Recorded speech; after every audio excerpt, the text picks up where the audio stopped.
Praise the lord.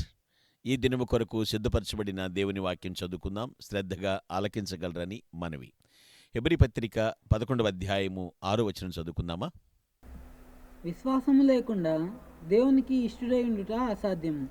ప్రభుని దేవుని పిల్లరా, యొద్దకు దేవుని యొద్దకు వచ్చేవాడు ఆయన ఉన్నాడనియు యా తన్ను వెదుకు వారికి ఫలము దయచేయువాడనియు నమ్మవలెను కదా. చాలండి. మీ అందరికీ నా హృదయపూర్వక వందనాలు తెలియచేస్తూ ఉన్నాను. ఈ వచనం ఎన్నోసార్లు మనం చదువుకుని ఉంటాం. విశ్వాసం లేకపోతే దేవునికి ఇష్టంగా ఉండలేం, అది కష్టం అని లేదు, అసాధ్యం అని రాస్తున్నాడు. వాగ్దానం చేసిన దేవుడు నమ్మదగినవాడు కదా. మరి అబ్రహాముకు చేసిన వాగ్దానం చాలా కాలం నెరవేరలేదు కదండి అంటూ ఉంటారేమో. అదే ఆ వచనాల్లో కూడా చదువుకుంటాం. వాగ్దానాల ఫలం అనుభవించకపోయినా సరే వారు దూరం నుండి చూచి నమస్కారం చేశారు, వందనం చేశారు. భూమి మీద పరదేశం యాత్రికులు మనం తెలుసుకున్నారు, ఒప్పుకుని ఏం చేశారు? విశ్వాసంతో చనిపోయారు. అది ఇంపార్టెంట్. వాళ్ళు విశ్వాసము గలవారే మృతి పొందుతారు అంటారు. అబ్రహామునికి వాగ్దానం ఉంది, కానీ అది యెహోషువ కాలం వరకు నెరవేరలేదు. అలాగని దేవుడు అందరి విషయంలో, అన్ని వాగ్దానాల విషయంలో ఆలస్యం చేస్తాడనా? లేదు. ఆయన సర్వజ్ఞాని, ఎప్పుడేం చేయాలో ఆయనకి తెలుసండి. దేవుడు పాలుతేనెలు ప్రవహించు దేశానికి పంపిస్తానన్నాడు, వాగ్దానం చేశాడు దేవుడు. అందరూ వాగ్దాన ఫలం అనుభవింపకపోయినను దూరం నుండి చూచి వందనము చేసి పరదేశము యాత్రికులు మనము అని వాళ్ళు ఖచ్చితంగా విశ్వాసించి విశ్వాసంతో చనిపోయారు. ఇక్కడ 3 రకాల విశ్వాసాలు ఉంటాయండి. కొందరికి సాధారణ విశ్వాసం ఆర్డినరీ ఫెయిత్ అంటారు కదా. కొందరికి మత విశ్వాసం, రిలీజియస్ ఫెయిత్. మరికొందరిది వ్యక్తిగత విశ్వాసం, పర్సనల్ ఫెయిత్. ఈ మూడింటిలో విశేషమైనది ఏంటంటే పర్సనల్ ఫెయిత్, వ్యక్తిగత విశ్వాసం. అంటే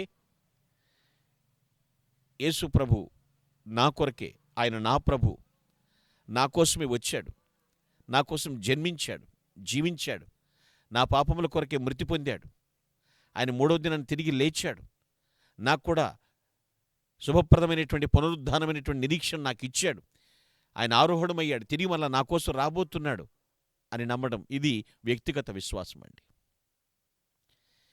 ఎవరన్నా మిమ్మల్ని కదిపి ఏంటి విశేషం అంటూ ఉంటారు. విశ్వాసమే మన విశేషం.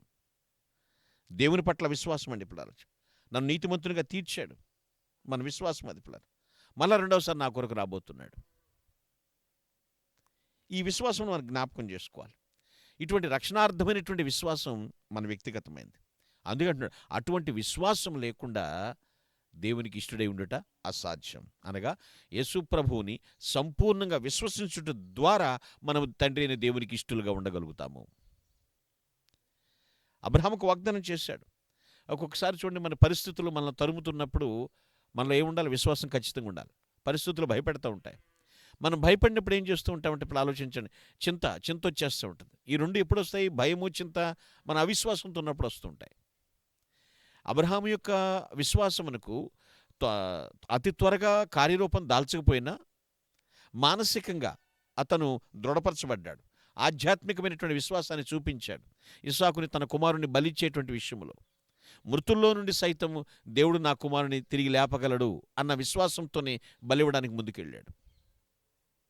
అబ్రహాము విశ్వాసం మనకు ఒక మంచి స్ఫూర్తిదాయకం కావాలండి. నేను మరలా చెప్తాను, మన విశేషం ఏమిటయ్యా అంటే, మన గొప్పతనం మన విశ్వాసమే మన విశేషమై ఉండాలి.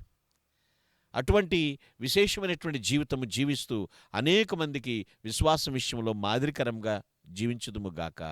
ఆమేన్. Please all close your eyes. Let us pray. మహోన్నతుడానికి స్తోత్రాలయ్యా. పేరుకి విశ్వాసులము అని చెప్పుకునేటి వారి జీవితంలో నేతిబీరకాయ చందాన విశ్వాసం పనిచేయటం కాదు నాయన. కార్యరూపం దాల్చకపోయినప్పటికీ కూడా మానసికంగా దృఢంగా, ప్రభు, ఆధ్యాత్మికంగా శుభప్రదమైనటువంటి నిరీక్షణ కలిగి జీవించే కృప దయచేయండి. ఒక విశేషమైనటువంటి జీవితం మాలో ఉండాలంటే అది విశ్వాసము ద్వారానే తెలియజేస్తారు. అటువంటి పటిష్టమైనటువంటి విశ్వాసం అందరికీ అనుగ్రహించమని ప్రభుని క్రీస్తు పేరిట ప్రార్థిస్తున్నాను దేవా. ఆమేన్. Glory to God. Thank you one and all. May God bless you.